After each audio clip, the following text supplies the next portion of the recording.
Ce mercredi, la Maison du Futur a été inaugurée à Brest. Véritable laboratoire, cette habitation de 145 mètres carrés présente les dernières innovations.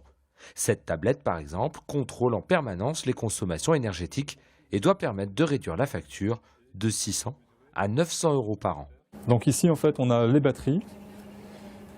Et ici, on a l'onduleur. C'est lui qui va déterminer à quel moment est-ce qu'on va utiliser les batteries pour pouvoir mettre en autonomie en fait, la maison, ou le courant qui vient du secteur classique en fait, si les batteries ne sont pas suffisamment chargées.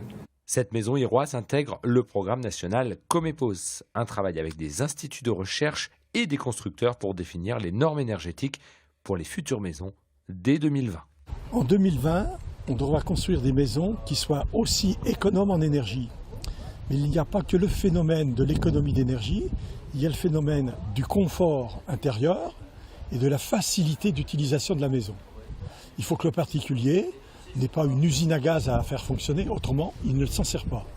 Cette nouvelle construction permet de tester de nouveaux matériaux, comme des revêtements muraux qui absorbent les polluants intérieurs ou encore des isolants haute performance. Le tout pour 1 500 € le mètre carré, ni plus ni moins qu'une construction ordinaire. Nos clients ont un budget et il est évident aussi qu'on doit tenir cette enveloppe économique. C'est toute l'analyse de la valeur de cette construction qui est importante pour nous pour la suite.